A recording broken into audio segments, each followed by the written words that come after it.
Hi hello ಸ್ನೇಹಿತರೆ, ನಮಸ್ತೆ. Welcome back to my channel Spoorthi study centre Koppal. ಇವತ್ತಿನ ದಿವಸ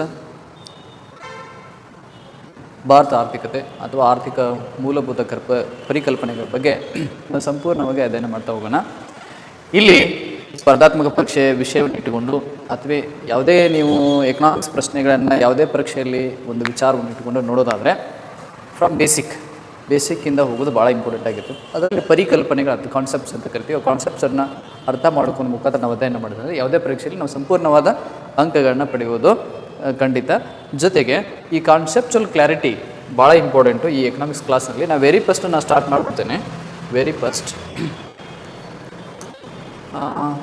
ನೋಡ್ರಿ, ಮೊದಲನೇ ಪಾಠ ಅರ್ಥಶಾಸ್ತ್ರದ ಮೊದಲನೇ ಪಾಠ ಭಾರತೀಯ ಆರ್ಥಿಕತೆಯ ಮೂಲಭೂತ ಪರಿಕಲ್ಪನೆಗಳು ಅಂತೇಳಿ.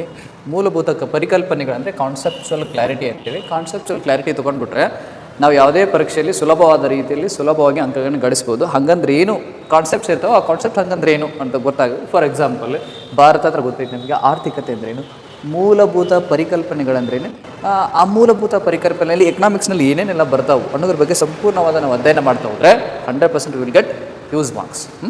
ಓಕೆ, ವೆರಿ ಫಸ್ಟ್ ನಾನು ಸ್ಟಾರ್ಟ್ ಮಾಡಿಬಿಡ್ತೇನೆ. ಭಾರತೀಯ ಆರ್ಥಿಕತೆಯ ಮೂಲಭೂತ ಪರಿಕಲ್ಪನೆಗಳಂತೇಳಿ ಫಸ್ಟ್ ನಾವು ಅರ್ಥ ಮಾಡ್ಕೋಬೇಕಾಗಿರೋದು ಏನಂದರೆ ಆರ್ಥಿಕ ಅಂದರೆ ಏನು, what is economics, what is economy. ನೋಡ್ರಿ, ನಾವು 5-6ನೇ ತರಗತಿಯಿಂದನೇ ಅರ್ಥಶಾಸ್ತ್ರದ ಬಗ್ಗೆ ಓದ್ತಾ ಬಂದ್ವಿ. ಇವನ್ ದೋ ಪಟ್ಟಂತ ಯಾರಾದರೂ ಕೇಳಿಬಿಟ್ರೆ ಅರ್ಥಶಾಸ್ತ್ರ ಅಂದರೆ ಏನು ಅಥವಾ ಆರ್ಥಿಕತೆ ಅಂದರೆ ಏನು, ಎಕನಾಮಿಕ್ಸ್ ಅಂದರೆ ಏನು ಅಂತ ಕೇಳಿದ್ರೆ ನಮ್ಗೆ ಹೇಳೋಕ್ಕಾಗೋದಿಲ್ಲ. ಅದ್ರ ಬಗ್ಗೆ ಸ್ವಲ್ಪ ನಾನು ನೋಡೋದಾತಂದರೆ ಇಲ್ಲಿ ನೋಡ್ರಿ, ಆರ್ಥಿಕತೆ ಎಂಬ ಪದದ ಅರ್ಥ ನೋಡ್ರಿ, ಎಕಾನಮಿ ಎಂಬ ಪದವು ಗ್ರೀಕ್ ಭಾಷೆಯ ವೆರಿ ಇಂಪಾರ್ಟೆಂಟ್ ಪ್ರಶ್ನೆಯನ್ನು ಕೇಳ್ಬೋದು. ಪೊಲೀಸ್ ಕಾನ್ಸ್ಟೇಬಲನ್ನು ಗಮನದಲ್ಲಿ ಇಟ್ಕೊಂಡು ಓಕಿನೋಮಿಯಾ ಅಂತೇಳಿ. ಓಕೋಸ್ ಅಂದರೆ ಮನೆ, ನೋಮೋಸ್ ಅಂದರೆ ನಿರ್ವಹಣೆ, ಮನೆಯ ನಿರ್ವಹಣೆ ಎಂಬ ಅರ್ಥವನ್ನು ಕೊಡುತ್ತೇವೆ. ಮನೆಯ ನಿರ್ವಹಣೆ ಎಂಬ ಅರ್ಥವನ್ನು ಕೊಡುತ್ತೆ. ಮನೆಯನ್ನು ನಾವು ಹೇಗೆ ನಿರ್ವಹಣೆ ಮಾಡ್ತೀವಿ, ಮನೆಯಲ್ಲಿ ಇರುವ ಸದಸ್ಯರನ್ನು ಹೇಗೆ ನಾವು ಕಾಳಜಿ ವಹಿಸ್ತೀವಿ, ಅವರನ್ನು ಹೇಗೆ ನಿರ್ವಹಣೆ ಮಾಡ್ತೀವಿ, ನಮಗೆ ಬರುವ ಆದಾಯ ಎಷ್ಟು, ನಮಗೆ ಬಂದ ಆದಾಯದಲ್ಲಿ ಯಾವುದಕ್ಕೆ ಖರ್ಚು ಮಾಡ್ತೀವಿ, ಯಾವುದಕ್ಕೆ ಉಳಿಸ್ತೀವಿ, ಎಷ್ಟು ಉಳಿಸ್ತೀವಿ, ಇದೆಲ್ಲದರ ಬಗ್ಗೆ ಅಧ್ಯಯನ ಮಾಡೋದು ಎಕಾನಮಿ ಅಂತೇಳಿ ಸಿಂಪಲ್ ಅರ್ಥದಲ್ಲಿ ಹೇಳೋದು. ಹೌದಾ, ಸಿಂಪಲ್ ಅರ್ಥದಲ್ಲಿ ಹೇಳೋದು. ಇಲ್ಲ ನೋಡ್ರಿ, ಅಂದರೆ ಲಭ್ಯವಿರುವ ಸೀಮಿತ ಸಂಪನ್ಮೂಲಗಳನ್ನು, ನಮಗೆ ಲಭ್ಯವಿರುವ ಸೀಮಿತ ಸಂಪನ್ಮೂಲ ನೆಲ, ಗಾಳಿ, ಭೂಮಿ, ಹೌದಾ, ಈ ನದಿ, ಹೌದು, ಅದು ಕಬ್ಬು, ಇವೆಲ್ಲ ಖನಿಜ ಸಂಪನ್ಮೂಲ, ಇವೆಲ್ಲ ಸಂಪನ್ಮೂಲಗಳು. ಇವುಗಳನ್ನು ಬಳಸಿಕೊಂಡು ಜನರ ಅನಿಯಮಿತ ಅಗತ್ಯಗಳನ್ನು ಪೂರೈಸುವ ವ್ಯವಸ್ಥೆಯೇ ಆರ್ಥಿಕತೆ. ಲಭ್ಯವಿರುವ ಸೀಮಿತ ಆಯ್ಕೆ ನೋಡ್ರಿ, ನಮಗೆ ಲಿಮಿಟೆಡ್ ಸೋರ್ಸಸ್ ಅದಾವು, ಆದರೆ ಅನ್ಲಿಮಿಟೆಡ್ ನಮಗೆ ಬಯಕೆಗಳಿದಾವೆ. ನನಗೆ ಏನೇನೋ ಬೇಕು ಅನಿಸ್ತದೆ, ಹೌದಾ, ಆದರೆ ಆ ಬಯಕೆಗಳನ್ನ ಪೂರೈಸ್ಕೋಬೇಕಾದ್ರೆ ಸೀಮಿತವಾದ ನಮ್ಮ ಸಂಪನ್ಮೂಲಗಳನ್ನು ಬಳಸಿಕೊಂಡು ನಾವೇನು ಮಾಡಬೇಕಾಗುತ್ತೆ, ನಮ್ಮ ಬಯಕೆಗಳನ್ನ ಪೂರೈಕೆ ಮಾಡಿಕೊಂಡು ಹೋಗಬೇಕಾಗತ್ತೆ ಅನ್ನೋದು ಇದನ್ನು ಒಂದು ಸರಳ ಉದಾಹರಣೆ ಮೂಲಕ ನೋಡೋದಾದರೆ ಒಂದು ಕುಟುಂಬದಲ್ಲಿ ತಿಂಗಳಿಗೆ 20,000 ಆದಾಯ ಇದೆ. ಆ ಕುಟುಂಬಕ್ಕೆ ಬೇಕಾಗಿರೋದು ಏನು ಬೇಕು, ಒಂದು ಕಾಮನ್ ಆಗಿ ಬೇಕಂತಂದರೆ ಆಹಾರ, ಮನೆಯ ಬಾಡಿಗೆ. ಸಿಟಿಯೊಳಗಿದ್ರೆ ಮನೆ ಬಾಡಿಗೆ ಕಟ್ಟಬೇಕು, ಸ್ವಂತ ಮನೆಯೇ ಇರಬೇಕು. ಬಟ್ ಏನಾದರೂ ಮಾಡಿ ನಾವು ಖರೀದಿ ಮಾಡಿ ಆದರೂ ಕಟ್ಟಲೇಬೇಕು, ಹೌದಾ. ಮಕ್ಕಳ ಶಿಕ್ಷಣ, ಬಟ್ಟೆ, ಔಷಧಿ, ವಿದ್ಯುತ್ ಎಲ್ಲವನ್ನು ಒಂದೇ ಸಮಯದಲ್ಲಿ ಪರಿಪೂರ್ಣವಾಗಿ ನಾವು ಖರೀದಿಸಲು ಸಾಧ್ಯ ಇಲ್ಲ, ಹೌದಾ. ಕಾಲಕ್ಕೆ ತಕ್ಕಂತೆ ನಾವು ನಾವು ದಾಸ್ತಾನು ಖರೀದಿ ಮಾಡಬೇಕು. ವಾರಕ್ಕೊಮ್ಮೆ, 15ಕ್ಕೊಮ್ಮೆ, ತಿಂಗಳಿಗೊಮ್ಮೆ ಮಾಡ್ತೀವಿ. ಮನೆಗೆ ಬಾಡಿಗೆಯನ್ನು ತಿಂಗಳಿಗೊಮ್ಮೆ ಕಟ್ತೀವಿ. ಮಕ್ಕಳ ಶಾಲೆ ಫೀಸನ್ನು ನಾವು ವರ್ಷಕ್ಕೊಮ್ಮೆ ಕಟ್ತೀವಿ. ಬಟ್ಟೆ ಖರೀದಿ, ಔಷಧಿ, ವಿದ್ಯುತ್ ಇವೆಲ್ಲದರ ಬಗ್ಗೆ ಒಂದೇ ಮಾಡೋದಿಲ್ಲ. ಆದ್ದರಿಂದ ಅವರ ಆದಾಯವನ್ನು ಯೋಜನೆ ಮಾಡಿ ಬಳಸುತ್ತಾರೆ. This is very important, planned, ಹೌದಾ. ಇದನ್ನೇ ನಾವು ಆ ಕುಟುಂಬದ ಆರ್ಥಿಕತೆ ಅಂತ ಕರಿತೀವಿ. ಇದನ್ನು ಆ ಕುಟುಂಬದ ಆರ್ಥಿಕತೆ ಅಂತ ಕರಿತೀವಿ. ಹಾಗಾದರೆ ಇದನ್ನು ದೇಶಕ್ಕೆ ಹೋಲಿಸಿದರೆ ಒಂದು ದೇಶದ ಆರ್ಥಿಕತೆ ಅಂದರೆ ಏನು ಅಂತ ನೋಡೋದಾದರೆ ನೋಡ್ರಿ, ಆ ದೇಶದ ಆರ್ಥಿಕತೆ ನೋಡೋದಾದರೆ ದೇಶದಲ್ಲಿ ಏನಿರುತ್ತೆ, ಒಂದು ದೇಶದಲ್ಲಿ ಜನ ಇರ್ತಾರೆ, ಸರ್ಕಾರ ಇರುತ್ತೆ, ಬ್ಯಾಂಕು, ರೈತರು, ಕಂಪನಿಗಳು, ಕಾರ್ಮಿಕರು ಇವೆಲ್ಲದೂ ಕೂಡ ಇನ್ಕ್ಲೂಡ್ ಆಗಿರ್ತೈತೆ, ಹೌದಾ. ಇವರೆಲ್ಲ ಸೇರಿ ಉತ್ಪಾದನೆ, ಖರೀದಿ, ಮಾರಾಟ, ಉಳಿತಾಯ, ಹೂಡಿಕೆ, ಈ ವರ್ಡ್ಸ್ ಭಾಳ ಇಂಪಾರ್ಟೆಂಟ್. ಎಕನಾಮಿಕ್ಸ್ ನೀಟಾಗಿ ಅರ್ಥ ಆಗಬೇಕಾದ್ರೆ ಈ ವರ್ಡ್ಸ್ಗಳನ್ನು ನೀವು ಸರಿಯಾಗಿ ನೆನಪಲ್ಲಿ ಇಟ್ಕೊಬೇಕು. ಉತ್ಪಾದನೆ ಮಾಡೋರು ಯಾರು, ಖರೀದಿ ಮಾಡೋರು ಯಾರು, ಮಾರಾಟ ಮಾಡೋರು ಯಾರು, ಅದರಲ್ಲಿ ಉಳಿತಾಯ ಮಾಡೋರು ಯಾರು, ಮತ್ತು ಹೂಡಿಕೆ ಮಾಡೋರು ಯಾರು, ಇವೆಲ್ಲರೂ ಇಲ್ಲೇ ಇದ್ದೇವೆ. ಜನ ಅಂತ ಬಂತಂದ್ರೆ ಮುಗೀತು, ಹೌದಾ. ಹೂಡಿಕೆ ಮಾಡುವ ವ್ಯವಸ್ಥೆಯ ಆ ದೇಶದ ಆರ್ಥಿಕತೆ ಅಂತ ಕರಿತೀವಿ. ಹೌದಾ? ಈ ಆ ದೇಶದ ಆರ್ಥಿಕತೆ ಅಂದ್ರೆ ಏನು ಗೊತ್ತಾಯ್ತು ನಮಗೆ. ಹಾಗಾದರೆ ಇಲ್ಲಿ ಆರ್ಥಿಕತೆ ಅಧ್ಯಯನ ಮಾಡುವ ಸಂಬಂಧ ಅಥವಾ ಕೆಲವೊಂದಿಷ್ಟು ಪ್ರಶ್ನೆಗಳನ್ನ ಉತ್ಪತ್ತಿ ಆಗ್ತವೆ, ಕೆಲವೊಂದು ಪ್ರಶ್ನೆಗಳು ನಮ್ಮ ತಲೆಯಲ್ಲಿ ಮೂಡ್ತವೆ. ಹಾಗಾದರೆ ಇವು 3 ಮೂಲಭೂತ ಪ್ರಶ್ನೆಗಳನ್ನು ಅರ್ಥಶಾಸ್ತ್ರದಿಂದ ಹಾಕೊಂಡಿದ್ದಾರೆ. ಅದರಲ್ಲಿ ಮೊದಲನೇ ಪ್ರಶ್ನೆ, ಏನನ್ನು ಉತ್ಪಾದಿಸಬೇಕು? ಹೌದಾ? ಉತ್ಪಾದನೆ ಮಾಡ್ತೀವಿ, ಏನನ್ನು ಉತ್ಪಾದನೆ ಮಾಡಬೇಕು? ಅಕ್ಕಿ ಉತ್ಪಾದನೆ ಮಾಡಬೇಕು, ಗೋಧಿ ಉತ್ಪಾದನೆ ಮಾಡಬೇಕು, ಮೊಬೈಲು, ಕಾರು, ಡಿಜಿಟಲ್ ಬೋರ್ಡು, ಪುಸ್ತಕನು, ಏನನ್ನು ಉತ್ಪಾದನೆ ಮಾಡಬೇಕು? ಇದೊಂದು ಪ್ರಶ್ನೆ. ಹಾಗೆ ಉತ್ಪಾದನೆ ಮಾಡೋದಾದರೆ ಹೇಗೆ ಉತ್ಪಾದನೆ ಮಾಡಬೇಕು? That is very important. ಹೇಗೆ ಉತ್ಪಾದನೆ ಮಾಡಬೇಕು? ಅದನ್ನು ಕೈಲಿಂದ ಮಾಡಬೇಕು ಅಥವಾ ಯಂತ್ರಗಳಿಂದ ಮಾಡಬೇಕು, ಕಾರ್ಮಿಕರ ಸಹಾಯದಿಂದ ಮಾಡಬೇಕು, ಅಥವಾ ಪ್ರೆಸೆಂಟ್ ಆಧುನಿಕ ತಂತ್ರಜ್ಞಾನದಿಂದ ತಯಾರು ಮಾಡಬೇಕು ಅನ್ನೋದು ಪ್ರಶ್ನೆ. ಜೊತೆಗೆ ಯಾರಿಗಾಗಿ ಉತ್ಪಾದನೆ ಮಾಡಬೇಕು? ಸರಿ, ಉತ್ಪಾದನೆ ಮಾಡ್ತೀನಿ, ಯಾರು ಅದನ್ನು ಖರೀದಿ ಮಾಡಬೇಕಲ್ಲ? ಯಾರು ಖರೀದಿ ಮಾಡ್ತಾರೆ? ಅದನ್ನು ಖರೀದಿ ಮಾಡೋರು ಯಾರು? ಅದು ಯಾರಿಗೆ ಅವಶ್ಯಕತೆ ಇದೆ? ಶ್ರೀಮಂತರಿಗೋ, ಬಡವರಿಗೋ, ದೇಶೀಯ ಮಾರುಕಟ್ಟೆಗೋ, ವಿದೇಶಕ್ಕೋ? ಹೌದಾ? ಉದ್ದೇಶ ಬೇಕಲ್ಲ? ಈ 3 ಪ್ರಶ್ನೆಗಳನ್ನು ಅರ್ಥಶಾಸ್ತ್ರದ ಹಾಕ್ಕೊಂಡಿದ್ದಾರೆ. ಅದರ ಆಧಾರದ ಮೇಲೆ ಮುಂದಿನ ಪಾಠ ನಮ್ಮದು ಹೋಗುತ್ತೆ. ಇಲ್ಲೋದ್ರೆ ಒಂದು ಅರ್ಥಶಾಸ್ತ್ರ ನಡಿಬೇಕಾದ್ರೆ, ಒಂದು ದೇಶದ ಆರ್ಥಿಕ ಚಟುವಟಿಕೆಗಳು ನಡಿಬೇಕಾದ್ರೆ ಈ ಅಂಶಗಳು ತುಂಬ ಇಂಪಾರ್ಟೆಂಟ್. ಈ ಅಂಶಗಳು ಭಾಳ ಇಂಪಾರ್ಟೆಂಟ್ ಆಗಿರುತ್ತೆ. ಒಂದೇದು ಉತ್ಪಾದನೆ ಮಾಡಬೇಕು, ಉತ್ಪಾದನೆ ಮಾಡಿದ್ದನ್ನು ನಾವು ವಿತರಣೆ ಮಾಡಬೇಕು, ವಿತರಣೆ ಆಗಿದ್ದರೆ ವಿನಿಮಯ ಆಗಬೇಕು, ಉಪಭೋಗ ಆಗಬೇಕು, ಅಂದರೆ ಅನುಭವಿಸಬೇಕು. ಇವೆಲ್ಲ ಚಟುವಟಿಕೆಗಳು ನಡೆದಿದ್ದರೆ ಆ ದೇಶದ ಆರ್ಥಿಕತೆ ಸುಸ್ಥಿತಿಯಲ್ಲಿ ನಡೀತಿರುತ್ತೆ, ಇಲ್ಲಾಂದರೆ ನಡೆಯೋದಿಲ್ಲ. ಹೇಗೆ? ಒಂದು ಎಕ್ಸಾಂಪಲ್ ನೋಡೋಣ. ಉದಾಹರಣೆಗೆ ರೈತನು ಅಕ್ಕಿಯನ್ನು ಬೆಳಿತಾನೆ. ಫಾರ್ ಎಕ್ಸಾಂಪಲ್, ನಮ್ಮ ಕಡೆ ನಾವೇನು ಮಾಡ್ತೀವಿ? ಅಕ್ಕಿ ಬೆಳಿತೀವಿ, ಜೋಳ ಬೆಳಿತೀವಿ, ಗೋವಿನ ಜೋಳ ಬೆಳಿತೀವಿ, ಈ ಕಡೆ ಮೆಕ್ಕೆಜೋಳ ಅಂತ ಕರಿತೀವಿ. ಹೀಗೆ ಹಲವಾರು ಬೆಳೆಗಳನ್ನು ಬೆಳಿತೀವಿ. ಈ ಕಡೆ ಸೌತ್ ಕರ್ನಾಟಕದ ಕಡೆ ರಾಗಿ ಬೆಳಿತಾನೆ. ಬೆಳೆದು ಏನು ಮಾಡ್ತಾನೆ? ವ್ಯಾಪಾರಿ ಅದನ್ನು ಖರೀದಿ ಮಾಡ್ತಾನೆ. ವ್ಯಾಪಾರಿ ಖರೀದಿ ಮಾಡಿ ಅದನ್ನು ಅಂಗಡಿಗೆ ಬರ್ತೀವಿ. ಅಂಗಡಿಗೆ ಬಂದ ತಕ್ಷಣ ಮತ್ತೊಳ್ಳಿ ನಾವು ತಿನ್ನಲಿಕ್ಕೆ ಖರೀದಿ ಮಾಡ್ತೀವಿ, ನಾವು ಅದನ್ನು ತಿಂತೀವಿ. ಇದು ಒಂಥರ ಸೈಕಲ್ ಇದ್ದಂಗೆ. ಮತ್ತು ಇದು ಖಾಲಿ ಆದಮೇಲೆ ಬೆಳಿತಾನೆ, ವ್ಯಾಪಾರಿ ಖರೀದಿ ಮಾಡ್ತಾನೆ, ಅಂಗಡಿಗೆ ಬರ್ತಾನೆ, ಅಂಗಡಿಗೆ ನಾವು ಖರೀದಿ ಮಾಡ್ತೀವಿ, ತಿಂತೀವಿ, ಮತ್ತು ಹೀಗೆ ಇದು ಸೈಕಲ್ ಇದ್ದಂಗೆ. ಹೌದಾ? ಇದಕ್ಕೆ ಏನಂತಂದರೆ ಎಕನಾಮಿಕ್ ಸೈಕಲ್ ಅಂತ ಕರಿತೀವಿ. ಸಂಪೂರ್ಣ ಆರ್ಥಿಕತೆ ಚಕ್ರ. ಇದು ಏನಾಗುತ್ತೆ? ದಿನನಿತ್ಯ ರೌಂಡ್ ಆಗ್ತಾ ಇರ್ತದೆ, ಖಾಲಿ ಆಗುತ್ತೆ ಮತ್ತು ಉತ್ಪಾದನೆ ಮಾಡ್ತೀವಿ. ಹೌದಾ? ಯಾವುದೇ ತೊಗೊಳ್ರಿ, ಮೊಬೈಲನ್ನು ತೊಗೊಳ್ರಿ, ಮೊಬೈಲ್ ಎಲ್ಲೋ ಉತ್ಪಾದನೆ ಆಗುತ್ತೆ, ಯಾರೋ ಅಂಗಡಿ ಖರೀದಿ ಮಾಡ್ತಾರೆ, ಅಂಗಡಿ ಕೊಡ್ತಾರೆ, ನಾವು ಖರೀದಿ ಮಾಡ್ತೀವಿ, ಅದು ಹಾಳಾಗುತ್ತೆ, ಮತ್ತು ಇನ್ನೊಂದು ಮೊಬೈಲ್ ತೊಗೋತೀವಿ, ಮತ್ತು ರಿಪೇರಿ ಮಾಡಿಸ್ತೀವಿ, ಹೀಗೆ. ನೆಕ್ಸ್ಟು, ಇವೆಲ್ಲ ಬೇಸಿಕ್ ಆಗಿರೋಂಥ ಪ್ರಶ್ನೆ, ಅವಶ್ಯಕತೆ ಇಲ್ಲ. ಆದರೂ ಕೂಡ ಆ ಕಾನ್ಸೆಪ್ಚುವಲ್ ಕ್ಲಾರಿಟಿ ಇಟ್ಕೊಂಡು ಆರ್ಥಿಕತೆ ಅಂದರೆ ಸೀಮಿತ ಸಂಪನ್ಮೂಲಗಳಿಂದ ಅನಿಯಮಿತ ಅಗತ್ಯಗಳನ್ನ ಪೂರೈಸುವ ಒಂದು ವ್ಯವಸ್ಥೆಗೆ ನಾವು ಆರ್ಥಿಕತೆ ಅಂತ ಕರಿತೀವಿ. ಆಮೇಲೆ ವಿಧಗಳು, ಏನು ಆರ್ಥಿಕತೆ ಅಂತ ನೋಡಿದ್ವಿ, ಇದರ ವಿಧಗಳು ಯಾವ್ಯಾವ ಅಂತ ನೋಡೋದಾದರೆ ಹಲವಾರು ವಿಧಗಳಿದ್ದಾವೆ. ಪರೀಕ್ಷಾ ದೃಷ್ಟಿಯಿಂದ ನೋಡೋದಾದರೆ ಕೆಲವೊಂದಿಷ್ಟು ನಾನು ಪಿಕ್ ಮಾಡ್ಕೊಂಡು ತೊಗೊಂಡು ಬಂದಿದ್ದೀನಿ. ಸೊ ಅದರಲ್ಲಿ ವೆರಿ ಫಸ್ಟ್ ನಾವು ಏನು ನೋಡ್ತೀವಿ ಅಂತಂದರೆ ಬಂಡವಾಳಶಾಹಿ ಆರ್ಥಿಕತೆ, ಕ್ಯಾಪಿಟಲಿಸ್ಟ್. ಬಂಡವಾಳಶಾಹಿಗಳಂತಂದರೆ ಹಣ ಇರುವವರು ಅಥವಾ ಶ್ರೀಮಂತರು, ಹಣ ಇರುವವರು ಅಂತೇಳಿ.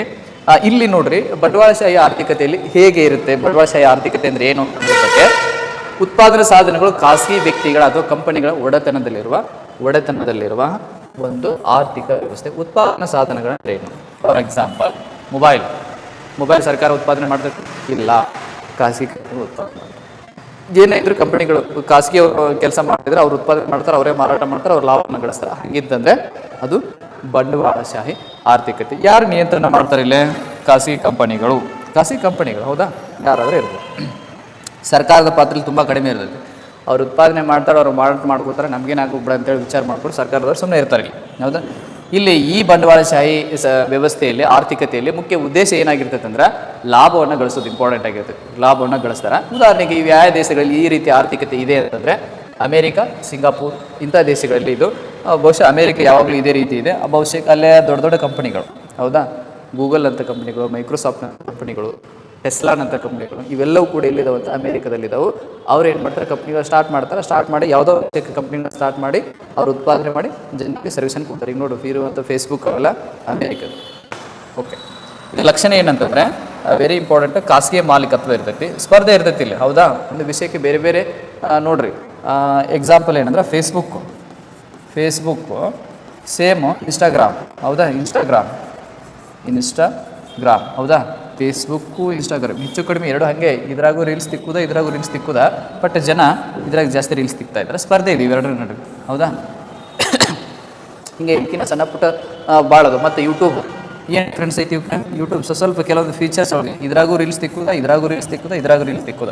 ಈ ಮುಂಚೆಗೆ ಟಿಕ್ಟಾಕ್ ಅಂತ ಇತ್ತು, ಅದನ್ನ ಈಗ ನಿಷೇಧ ಮಾಡ್ಯಾರ, ಅದ್ರ ಸ್ಥಾನಕ್ಕೆ ಈಗ ಇನ್ಸ್ಟಾಗ್ರಾಮ್ ಬಂದಿದೆ. ಹೀಗೆ ಆಮೇಲೆ ಇಲ್ಲಿ ಈ ಆರ್ಥಿಕತೆ ಲಕ್ಷಣ ನೋಡಿದ್ವಿ. ಲಾಭ ನಷ್ಟಗಳನ್ನ ನೋಡೋದಾದರೆ ಇಲ್ಲಿ ಹೊಸ ಆವಿಷ್ಕಾರಗಳು ಆಗ್ತಿರ್ತವೆ. ಯಾಕಂತಂದರೆ ಫೇಸ್ಬುಕ್ಕಿನ ಇನ್ಸ್ಟಾಗ್ರಾಮ್ ಚೆನ್ನಾಗಿ ಬಿಡಬೇಕು, ಇನ್ಸ್ಟಾಗ್ರಾಮ್ಕಿನ್ನ ಟಿಕ್ಟಾಕ್ ಚೆನ್ನಾಗಿ ಬಿಡಬೇಕು, ಟಿಕ್ಟಾಕಿನ ಯೂಟ್ಯೂಬ್ ಚೆನ್ನಾಗಿ ಬಿಡಬೇಕು ಅಂತೇಳಿ ಅವರು ದಿನನಿತ್ಯ ಸಂಶೋಧನೆಯನ್ನು ಮಾಡ್ತಿರ್ತಾರೆ. ಉದ್ಯೋಗ ಸೃಷ್ಟಿ ಆಗ್ತಾವೆ, ಸ್ಪರ್ಧೆಯಿಂದ ಉತ್ತಮ ಗುಣಮಟ್ಟದ ನಮಗೆ ಉತ್ಪನ್ನಗಳು ಸಿಗ್ತಾವೆ. ಹೌದಾ? ಫೇಸ್ಬುಕ್ಕಿನ ಇನ್ಸ್ಟಾ ಚೆನ್ನಾಗೈತೆ ಅಂತೀವಿ, ಇನ್ಸ್ಟಾಗ್ರಾಮ್ ಯೂಟ್ಯೂಬ್ ಚೆನ್ನಾಗೈತೆ ಅಂತೀವಿ, ಹೀಗೆ ವಿವಿಧ ರೀತಿಯಲ್ಲಿ ನೋಡ್ತೀವಿ. ಇಲ್ಲಿ ನಷ್ಟಗಳೇನಂತಂದರೆ ಶ್ರೀಮಂತ ಬಡವ ಎಂಬ ಅಂತರಗಳು ಹೆಚ್ಚಾಗ್ತದೆ. ಹೌದು, ಶ್ರೀಮಂತ ಇದ್ರೆ ಹೆಚ್ಚಿಗೆ ಬಂಡವಾಳ ಇರ್ತೈತಿ, ಹೆಚ್ಚಿಗೆ ಕೆಲಸ ಮಾಡಿಸ್ತಾನೆ, ಹೆಚ್ಚಿಗೆ ಗಳಿಸ್ತಾನೆ. ಬಡವ ಆಗ್ತಾ ಹೋಗ್ತಾನೆ, ಶ್ರೀಮಂತ ಆಗ್ತಾ ಹೋಗ್ತಾನೆ. ಇದು ಒಂದು ಇದರ ನೆಗೆಟಿವಿಟಿ. ಆಮೇಲೆ ಮೊನೋಪೊಲಿ ಸಮ್ಟೈಮ್ಸ್ ಏನಾಗ್ಬೋದು ಅಂತಂದರೆ ಇಲ್ಲೇ ಏಕಸ್ವಾಮ್ಯ, ಒಬ್ಬನೇ ಅವನೇ ಸಿಕ್ಕಾಪಟ್ಟೆ ಬಂಡವಾಳ ಇರ್ತೈತಿ. ಫಾರ್ ಎಕ್ಸಾಂಪಲ್ ಎಲಾನ್ ಮಸ್ಕ್ ನೋಡ್ರಿ, ಅವನು ಸ್ಪೇಸ್ ತಂತ್ರಜ್ಞಾನದಲ್ಲಿ ಆ್ಯಕ್ಚುಲಿ ಮೊನೋಪೊಲಿ ಅವನು. ಖಾಸಗಿಯವರು ಸ್ಪೇಸ್ ಎಕ್ಸ್ ಕಂಪ್ನಿ ಅಂತ ಕಂಪ್ನಿಗಳು ಇನ್ನೂ ಸ್ಥಾಪನೆ ಮಾಡೇ ಇಲ್ಲ, ಎಲ್ಲೋ ಸರ್ಕಾರದ ಒಡೆತನದಲ್ಲಿದ್ದು. ಅದು ಬಿಟ್ಟರೆ ಸ್ಪೇಸ್ ಎಕ್ಸ್ ಕಂಪ್ನಿನ ಸ್ಥಾಪನೆ ಮಾಡಿ ಉಡಾವಣೆಯನ್ನು ಮಾಡ್ತಾನೆ, ಉಪಗ್ರಹವನ್ನು ಉಡಾವಣೆ ಮಾಡ್ತಾನೆ, ಅದರಿಂದ ಹಣವನ್ನು ಗಳಿಸ್ತಾ ಇದ್ದಾನೆ. ಬಹುತೇಕ ಖಾಸಗಿ ಕಂಪ್ನಿಗಳು ಇಲ್ಲೆಲ್ಲಿ ಇಲ್ಲ, ನೆನ್ಪಿಟ್ಕೊಳ್ರಿ. ಈ ಬಂಡವಾಳಶಾಹಿ ಆರ್ಥಿಕತೆ ಬಗ್ಗೆ ಕರೆಕ್ಟ್ ನೆನ್ಪಿಟ್ಕೋಬೇಕಂದ್ರೆ ಇದು ನೆನ್ಪಿಟ್ಕೊಳ್ರಿ. Capitalism is equal to private plus ಪ್ರೈವೇಟ್ನವ್ರ ಜೊತೆಗೆ ಲಾಭವನ್ನು ಇಟ್ಟುಕೊಂಡು ಕೆಲಸವನ್ನು ಮಾಡ್ತಿರ್ತಾರೆ. ಹೌದಾ? ಓಕೆ. ನೆಕ್ಸ್ಟ್ ಸಮಾಜವಾದಿ ಆರ್ಥಿಕತೆ. ಸಮಾಜ ಅಂದ್ರೇನು? ದಿನನಿತ್ಯ ಜೀವನದಲ್ಲಿ ನಾವು ಜನರೊಂದಿಗೆ ಇರುವಂಥ ಒಂದು ವ್ಯವಸ್ಥೆ. ಹೌದಾ? ಅದರ ಆರ್ಥಿಕತೆ ಅಂತ ನಾವು ಅಂದರೆ ಸೋಷಿಯಲಿಸ್ಟಿಕ್ ಎಕಾನಮಿ ಅಂತೇಳಿ. ಹೌದಾ? ಇಲ್ಲಿ ನೋಡ್ರಿ, ಉತ್ಪಾದನಾ ಸಾಧನಗಳ ಮೇಲೆ ಸರ್ಕಾರದ ಮಾಲೀಕತ್ವ ಇರೋ ವ್ಯವಸ್ಥೆ ಸಂಪೂರ್ಣವಾಗಿ ಸರ್ಕಾರದವ್ರು ಮಾಡ್ತಿರ್ತಾರೆ. ಇಲ್ಲೆಲ್ಲ ಏನೋ ಉತ್ಪಾದನೆ ಮಾಡ್ಬೇಕಾದ್ರೆ ಸರ್ಕಾರದವ್ರು ಕೇಳ್ಬೇಕು, ಸರ್ ನಾನು ಮೊಬೈಲ್ ತಯಾರು ಮಾಡಿ, 10 ಎಷ್ಟು ಮೊಬೈಲ್ ತಯಾರು ಮಾಡಿ, 10 ತಯಾರು ಮಾಡ್ಬೇಕು, ನೀನು 10 ತಯಾರು ಮಾಡಿ ಇಷ್ಟೇ ಬೆಲೆಗೆ ಮಾರಾಟ ಮಾಡಬೇಕು, ಇಷ್ಟು ನಿನ್ನ ಪ್ರಾಫಿಟ್ ಇರಬೇಕಂತ ಇಲ್ಲ ಡಿಸೈಡೆಡ್ ಬೈ ಗೋರ್ಮೆಂಟ್. ಹೌದಾ? ಸರ್ಕಾರದ ಮಾಲೀಕತ್ವ ಇರ್ತದೆ. ಅಥವಾ ಮೊಬೈಲ್ ನಾನು ಉತ್ಪಾದನೆ ಮಾಡ್ತೀನಿ, ಸರ್ ನಾನೊಂದು ಲ್ಯಾಪ್ಟಾಪ್ ನಾನು ಉತ್ಪಾದನೆ ಮಾಡ್ತೀನಿ, ಸರ್ ನಾನೊಂದು 50 ಚೀಲ ಜೋಳ ಬೀಳ್ತೀನಾ, ಸರ್ಕಾರದವರೇ. ಹೀಗೆ ಈ ಒಂದು ವ್ಯವಸ್ಥೆಯಲ್ಲಿ ಇರ್ತೈತೆ ಅಂದರೆ ಸಮಾಜವಾದಿ ಆರ್ಥಿಕತೆಯಲ್ಲಿರ್ತೈತೆ. ನಿಯಂತ್ರಣ ಯಾರು ಮಾಡ್ತಾ ಇರ್ತಾರೆ? ಸರ್ಕಾರದವರು. ಉದ್ದೇಶ ಏನಾಗಿರ್ತೈತೆ ಅಂದರೆ ಸಾಮಾಜಿಕ ಕಲ್ಯಾಣ, ಅಂದರೆ ಎಲ್ಲರೂ ಚೆನ್ನಾಗಿರಲಿ, ಎಲ್ಲರೂ ಸಮಾನವಾಗಿ ಬಾಳಿ, ಯಾರಲ್ಲಿ ಮೇಲು ಕೀಳು ಬೇಡ, ಯಾರು ಶ್ರೀಮಂತರ ಬಡವರು ಅನ್ನೋದು ಬೇಡ ಎನ್ನುವುದು ಇವರ ಉದ್ದೇಶವಾಗಿರುತ್ತೆ. ಇದು ಪ್ರಮುಖವಾಗಿ ಅತಿ ಹೆಚ್ಚಿದ್ದಂದರೆ ಹಿಂದಿನ ಸೋವಿಯತ್ ಒಕ್ಕೂಟ, USSR ಅಂತ ಕರಿತೀವಿ, ಅದೀಗ ಡಿವೈಡ್ ಆಗೈತಿ. USSR ಅಂತ ಇತ್ತು, ಈಗಿಲ್ಲ ಅದು. USSR ಡಿವೈಡ್ ಆಗೈತಿ. ಮತ್ತು ಕ್ಯೂಬಾದಂಥ ದೇಶಗಳಲ್ಲಿ ಸಮಾಜವಾದಿ ಏನಿತ್ತಂತಂದ್ರೆ ಆರ್ಥಿಕತೆ ಇತ್ತು. ಇದರ ಲಕ್ಷಣ ಏನಂತಂದರೆ ಸಮಾಜವಾದಿ ಆರ್ಥಿಕತೆ ಸರ್ಕಾರದ ಮಾಲೀಕತ್ವ, ಸಮಾನತೆ, ಎಲ್ಲರ ನಡುವೆ ಸಮಾನತೆ ತರೋದು. ಯಾರು ಬಡ ಶ್ರೀಮಂತ ಇಲ್ಲ, ಎಲ್ಲರ ಎಲಾನ್ ಮಸ್ಕ್ ಒಬ್ಬ ಇಲ್ಲ, ತೀರಾ ಬಡವನು ಇಲ್ಲ, ಮುಖೇಶ್ ಅಂಬಾನಿ ಒಬ್ಬನೇ, ಉಪ್ಪಳದಲ್ಲಿರುವಂತಹ ಸಾಮಾನ್ಯ ಬಡ ರೈತನ ಒಬ್ಬನೇ ಅನ್ನೋದು ಇದರದ್ದು ಮುಖ್ಯ ಲಕ್ಷಣ. ಹೌದಾ? ಯೋಜಿತ ಆರ್ಥಿಕತೆ, ಪ್ಲಾನಡೆ, ಯಾವುದನ್ನು ಎಷ್ಟು ಉತ್ಪಾದನೆ ಮಾಡಬೇಕು, ಮೊಬೈಲ್ ಇಷ್ಟು, ಆಮೇಲೆ ತರಕಾರಿ ಇಷ್ಟು, ಜೋಳ ಇಷ್ಟು, ಹಾಸಿಗೆ ಇಷ್ಟು, ಬಟ್ಟೆ ಇಷ್ಟು, ಇವೆಲ್ಲವೂ ಕೂಡ ಏನಂತಂದರೆ ಇದರಲ್ಲಿ ಪ್ಲ್ಯಾನ್ಡ್ ಆಗಿರ್ತವೆ. ಜೊತೆಗೆ ಖಾಸಗಿ ಸ್ವಾತಂತ್ರ್ಯ ಕಡಿಮೆ. ಇಲ್ಲೇನಾಗಿರ್ತೈತೆ ಅಂತಂದರೆ ನಾನು ಪ್ರೈವೇಟಾಗಿ ವ್ಯಾಪಾರ ಮಾಡ್ತೀನಿ, ಪ್ರೈವೇಟಾಗಿ ನಾನು ಏನೋ ಒಂದು ಮಾಡ್ತೀನಿ ಅಂತಂದರೆ ಇಲ್ಲಿ ಸ್ವಲ್ಪ ಕಷ್ಟ. ಹೌದಾ? ಲಾಭಗಳೇನೆಂದರೆ ಆದಾಯ ಅಸಮಾನತೆ ಕಡಿಮೆ. ಇಲ್ಲೇ ಬಡವ ಶ್ರೀಮಂತ ಇಲ್ಲ ಅನ್ನೋದ್ರ ಮೇಲೆ ಇಲ್ಲ ಅಂತಂದಮೇಲೆ ಆದಾಯ ಅಸಮಾನತೆ ಅನ್ನೋದು ಇಲ್ಲ. ಜೊತೆಗೆ ಸಾರ್ವಜನಿಕ ಕಲ್ಯಾಣಕ್ಕೆ ಆದ್ಯತೆಯನ್ನು ಕೊಡ್ತಾರೆ. ಇಲ್ಲಿ ಸ್ಪರ್ಧೆ ಕಡಿಮೆ. ಹೌದಾ? ಯಾಕೆ ಎಲ್ಲ ಸರ್ಕಾರದವರು ಮಾಡ್ತಾರೆ ಅಂತಂದ್ರೆ ಏನು ಮಾಡ್ತಾರೆ, ಯಾರು ಸ್ಪರ್ಧೆ ಮಾಡೋದಿಲ್ಲ, ಹೊಸ ಆವಿಷ್ಕಾರಗಳಾಗಂಗಿಲ್ಲ, ಸ್ಪರ್ಧೆ ಕಡಿಮೆ, ಉತ್ಪಾದಕತೆ ಕಡಿಮೆ ಆಗ್ಬೋದು. ಸರ್ಕಾರ ಎಷ್ಟು ಉತ್ಪಾದನೆ ಮಾಡ್ತದೆ ಅಷ್ಟೇ ಅಂತೇಳಿ. ಸೋಷಿಯಲಿಸಮ್ ಅಂದರೆ ಗೋರ್ಮೆಂಟ್ ಪ್ಲಸ್ ವೆಲ್ಫೇರ್ ಅಂತ. ಇಷ್ಟನ್ನು ನೆನ್ಪಿಟ್ಕೊಂಡ್ಬಿಟ್ರೆ ಇದ್ರ ಬಗ್ಗೆ ಕ್ಲಿಯರ್ ಆಗುತ್ತೆ ನಿಮ್ಗೆ, ಕಾನ್ಸೆಪ್ಚುವಲ್ ಕ್ಲಾರಿಟಿ. ಜೊತೆಗೆ ಮಿಶ್ರ ಆರ್ಥಿಕತೆ ಅಂತ ಬಂದರೆ, ಮಿಶ್ರ ಆರ್ಥಿಕತೆ ಮಿಕ್ಸ್ಡ್ ಎಕಾನಮಿ ಅಂತ ಕರಿತೀವಿ. ಸರ್ಕಾರ ಮತ್ತು ಖಾಸಗಿ ವಲಯ ಎರಡೂ ಸೇರಿ ಆರ್ಥಿಕ ಚಟುವಟಿಕೆಯನ್ನು ನಡೆಸುವಂಥದ್ದು. ಸರ್ಕಾರ ಮತ್ತು ಖಾಸಗಿ ವಲಯ ಎರಡೂ ಸೇರಿ ಆರ್ಥಿಕ ಚಟುವಟಿಕೆಯನ್ನು ನಡೆಸುವಂಥದ್ದು. ಭಾರತದ ಯಾವ ಆರ್ಥಿಕತೆ ಒಂದೈತಿ ಅಂತಂದ್ರೆ ಭಾರತ ಮಿಶ್ರ ಆರ್ಥಿಕತೆ. ನಮ್ದೇನೈತಂದ್ರೆ ಬಂಡವಾಳಶಾಹಿನೂ ಐತಿ, ಈ ಕಡೆಗೆ ಸಮಾಜವಾದಿನೂ ಐತಿ. ಎರಡೂ ಅಂದರೆ ಖಾಸಗಿ ವಲಯದವರು, ಸರ್ಕಾರದವರು ಸ್ವಲ್ಪ ಒಂದಿಷ್ಟು ಅವರು ಒಂದಿಷ್ಟು ಇವರು ಅನ್ನುವಂಗೆ. ಅಂದರೆ ಕೆಲವೊಂದು ವಿಷಯಗಳ ಮೇಲೆ ನಮ್ಮ ಸರ್ಕಾರ ನಿಷೇಧವನ್ನು ಹೇರಿರ್ತೈತಿ, ಕೆಲವೊಂದು ವಿಷಯಗಳ ಸಂಪೂರ್ಣವಾದ ಸ್ವಾತಂತ್ರ್ಯವನ್ನು ನೀಡಿರ್ತೈತಿ. ಹಾಗಾಗಿ ನಮ್ಮ ಭಾರತ ಸರ್ಕಾರ ಮಿಶ್ರ ಆರ್ಥಿಕತೆಯನ್ನು ಅಳವಡಿಸಿಕೊಂಡಿದೆ. ಅದರಲ್ಲಿ ಮಿಶ್ರ ಆರ್ಥಿಕತೆಯ ಪ್ರಮುಖ ದೇಶಗಳು ಯಾವಂತಂದರೆ ಭಾರತ, ಫ್ರಾನ್ಸು, ಜಪಾನ್. ಓಕೆ, ಇವುಗಳು ಕೂಡ ಏನು ಮಾಡ್ತಿದ್ದಾವೆ ಅಂತಂದರೆ ಮಿಶ್ರ ಆರ್ಥಿಕತೆ ನಡೆಸುವ. ಅಂದರೆ ಕೆಲವೊಂದಿಷ್ಟು ಏನು ಮಾಡ್ತಿದ್ದಾರೆ ಅಂತಂದ್ರೆ ಇಲ್ಲಿ ಕೆಲವೊಂದಿಷ್ಟು ಕ್ಷೇತ್ರಗಳನ್ನು ಖಾಸಗಿ ವಲಯದವರು ಬಿಟ್ಕೊಟ್ಟಿದ್ರೆ, ಇನ್ನು ಕೆಲವೊಂದಿಷ್ಟು ಕ್ಷೇತ್ರಗಳನ್ನು ನಾವು ಸರ್ಕಾರದ ಮಾಲೀಕತ್ವದ ಆಧಾರದ ಮೇಲೆ ನಡೀತಿದೆ. ಫಾರ್ ಎಕ್ಸಾಂಪಲ್ ನೋಡ್ರಿ, ದೇಶದ ರಕ್ಷಣೆ ಅಂತ ಬಂದಾಗ, ಅಣು ವಿದ್ಯುತ್ ಅಂತ ಬಂದಾಗ ಇದನ್ನೆಲ್ಲ ನಾವು ಭಾರತ ಸರ್ಕಾರವೇ ಮಾಡಬೇಕು. ಖಾಸಗಿ ಕಂಪ್ನಿಯಲ್ಲಿ ಅವಕಾಶ ಇಲ್ಲ. ರಕ್ಷಣೆ ಆಗಲಿ, ಅಣು ವಿದ್ಯುತ್ ಆಗಲಿ, ಇವೆಲ್ಲ ಉಳಿದ ವಿಷಯಗಳು. ಈಗ ಟೆಲಿಕಮ್ಯುನಿಕೇಷನ್, ಮೊಬೈಲ್ ಉತ್ಪಾದನೆ ಸಂಪೂರ್ಣವಾಗಿ ಖಾಸಗಿಯವರಿಗೆ. ಆಮೇಲೆ ಶಿಕ್ಷಣ ಸಂಪೂರ್ಣವಾಗಿ ಖಾಸಗಿಯವರು ಮಾಡ್ಬೋದು, ಸರ್ಕಾರ ಜೊತೆಗೆ ಖಾಸಗಿಯವರು ಜೊತೆಗೆ. ಹಾಸ್ಪಿಟಲ್ ಗೋರ್ಮೆಂಟು, ಆರೋಗ್ಯ ಗೋರ್ಮೆಂಟು, ಸರ್ಕಾರ ಗೋರ್ಮೆಂಟು, ಪ್ರೈವೇಟ್ ಹೀಗೆ. ಜೊತೆಗೆ ಇಲ್ಲಿ ನೋಡ್ರಿ, ಉದಾಹರಣೆಗೆ ಭಾರತವನ್ನು ಉದಾಹರಣೆಗೆ ತೆಗೆದುಕೊಂಡ್ರೆ ಸರ್ಕಾರಿ ವಲಯ ಯಾವುದಾದ್ರು ಬರ್ತದೆ, ರೈಲ್ವೆ ಸಂಪೂರ್ಣವಾಗಿ ಏನಾಗಿದೆ ಅಂತಂದರೆ ಸರ್ಕಾರದ ಅಡಿಯಲ್ಲಿದೆ. ಇತ್ತೀಚೆಗೆ ಖಾಸಗೀಕರಣ ಆಗ್ತಿದೆ.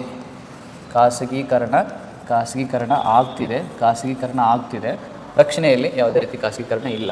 ಖಾಸಗಿ ವಲಯದಿಂದ ಐ ಟಿ ಕಂಪ್ನಿಗಳು, ಹೌದಾ, ಇನ್ಫಾರ್ಮೇಷನ್ ಟೆಕ್ನಾಲಜಿ ಐ ಟಿ ಕಂಪ್ನಿಗಳು ಏನಿದೆ, ಈಗ ಏರ್ಟೆಲ್ಲು, ಹೌದಾ, ಏರ್ಟೆಲ್ಲು, BSNL ಇವೆಲ್ಲ ಖಾಸಗೀಕರಣ ಆಗ್ತಿದೆ. ಏರ್ಟೆಲ್ ಹತ್ತಿರ ಮೊದಲೇ ಇದೆ.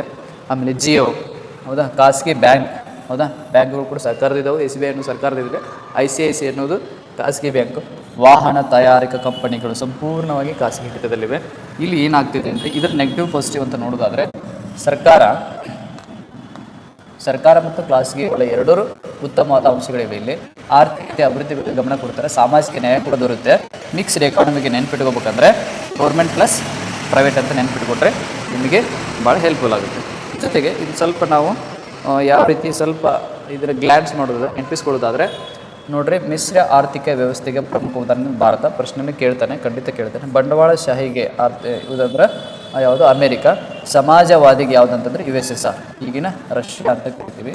ರಷ್ಯಾ ಈಗ ಅದು ಇಲ್ಲ, ಏನಾಗೈತೆ ಅಂದರೆ USSR ಒಡೆದು ಬೇರೆ ಬೇರೆ ದೇಶಗಳಾಗಿವೆ. ಹೀಗೆ ನಾವು ಅಧ್ಯಯನ ಮಾಡ್ತೀವಲ್ಲ, ಇದರಲ್ಲಿ ಕೆಲವೊಂದಿಷ್ಟು ನೆನಪಿಡುವ ಅಂಶಗಳು ಏನಪ್ಪ ಅಂತಂದರೆ, ಎಕಾನಮಿ ಅಂತ ಸೀಮಿತ ಸಂಪನ್ಮೂಲಗಳು, ಅನಿಯಮಿತ ಅಗತ್ಯಗಳನ್ನು ಪೂರೈಸಿಕೊಂಡು ನಮ್ಮ ಬಯಕೆಗಳನ್ನು ಪೂರೈಸಿಕೊಳ್ಳೋ ಒಂದು ವ್ಯವಸ್ಥೆಗೆ ನಾವು ಆರ್ಥಿಕತೆ ಕರಿತೀವಿ. ಈ ಪದವು ಒಕಿನೋಮಿಯಾ ಎಂಬ ಪದದಿಂದ ಇಂಪಾರ್ಟೆಂಟು. 3 ಪ್ರಶ್ನೆಗಳು ಎದ್ದೇಳ್ತವೆ ಆರ್ಥಿಕತೆಯನ್ನು ಅರ್ಥ ಮಾಡಬೇಕಾದ್ರೆ. ಏನು ಉತ್ಪಾದನೆ ಮಾಡಬೇಕು, ಹೇಗೆ ಉತ್ಪಾದನೆ ಮಾಡಬೇಕು ಮತ್ತು ಯಾರಿಗಾಗಿ ಉತ್ಪಾದನೆ ಮಾಡಬೇಕಂತೇಳಿ ಇಂಪಾರ್ಟೆಂಟು. ಆರ್ಥಿಕ ಚಟುವಟಿಕೆ, ಒಂದು ದೇಶದ ಆರ್ಥಿಕ ಚಟುವಟಿಕೆ ನಡಿಬೇಕಂತಂದರೆ ಉತ್ಪಾದನೆ, ವಿತರಣೆ, ವಿನಿಮಯ, ಉಪಭೋಗ ಅಥವಾ ಅನುಭೋಗ. ಹೌದಾ, ಉತ್ಪಾದನೆ ಮಾಡಬೇಕು, ವಿತರಣೆ ಮಾಡಬೇಕು, ಅದು ವಿನಿಮಯ ಆಗುತ್ತೆ ಮತ್ತು ಕೊನೆಗೆ ಗ್ರಾಹಕನಿಗೆ ಸೇರುತ್ತೆ, ಅವನು ಅನುಭೋಗ ಮಾಡ್ತಾನೆ. ಆರ್ಥಿಕತೆಯಲ್ಲಿ ಒಟ್ಟು ನಾವು ಪ್ರಮುಖವಾಗಿ ಏನು ಮಾಡ್ತೀವಿ, 3 ರೀತಿಯ ಆರ್ಥಿಕತೆಯನ್ನು ನಾವು ಅಧ್ಯಯನ ದೃಷ್ಟಿಯಿಂದ ನೋಡ್ತಾ ಇದ್ದೀವಿ. ಪರೀಕ್ಷಾ ದೃಷ್ಟಿಯಿಂದ ಒಂದು ಕ್ಯಾಪಿಟಲಿಸಮ್, ಸೋಷಿಯಲಿಸಮ್, ಮಿಕ್ಸ್ಡ್ ಎಕಾನಮಿ ಅಂತ. ಕ್ಯಾಪಿಟಲಿಸಮ್ ಅಂದರೆ ಖಾಸಗಿ ಮಾಲೀಕತ್ವ ಪ್ಲಸ್ ಲಾಭ. ಖಾಸಗಿಯವರು ಇರ್ತಾರೆ, ಅವ್ರ ಉದ್ದೇಶ ಏನಾಗಿರುತ್ತೆ, ಲಾಭ ಇರ್ತೈತಿ. ಸೋಷಿಯಲಿಸಮ್ ಸಮಾಜವಾದ ಸರ್ಕಾರಿ ಮಾಲೀಕತ್ವ ಇರ್ತೈತಿ, ಜೊತೆಗೆ ಸಾಮಾಜಿಕ ಕಲ್ಯಾಣ ಇರ್ತೈತಿ. ಇದರಲ್ಲಿ 3ನೇದು ಮಿಕ್ಸ್ಡ್ ಎಕಾನಮಿ ಅಂದರೆ ಸರ್ಕಾರ ಜೊತೆಗೆ ಖಾಸಗಿ ವಲಯ ಎರಡೂ ಅವರು ಕೆಲಸ ಮಾಡ್ತಿರ್ತಾರೆ. ಜೊತೆಗೆ ಭಾರತ ಮಿಶ್ರ ಆರ್ಥಿಕ ವ್ಯವಸ್ಥೆಯನ್ನು ಅಳವಡಿಸಿಕೊಂಡಿದೆ. ಸ್ಪರ್ಧೆ ಬಂಡವಾಳಶಾಹಿಯ ಪ್ರಮುಖ ಲಕ್ಷಣ. ಯಾವ ದುಡ್ಡು ಐತೆ ಅವನು ಸ್ಪರ್ಧೆ ಮಾಡ್ತಾನೆ, ನಾನು ಮುಂದೆ ಹೋಗ್ಬೇಕು ಅಂತೇಳಿ ಓಡ್ತಾನೆ. ಫಾರ್ ಎಕ್ಸಾಂಪಲ್ ಅಮೇರಿಕ, ಜಪಾನ್, ಚೀನಾ ಈಗ ಪ್ರಮುಖ ಸ್ಪರ್ಧೆಯಲ್ಲಿರುವ ದೇಶಗಳಲ್ಲಿ ಖಾಸಗಿ ಕಂಪನಿಗಳ ಅವಕಾಶ ಭಾಳ ಇದೆ. ವಿವಿಧ ಕಂಪನಿಗಳನ್ನ ಸ್ಟಾರ್ಟ್ ಮಾಡಿ ನಾನು ಶ್ರೀಮಂತ ಆಗಬೇಕು, ನೀನು ಶ್ರೀಮಂತ ಆಗಬೇಕು, ಸ್ಪರ್ಧೆ ಇದೆ ಅವ್ರ ನಡುವೆ, ಹೌದಾ.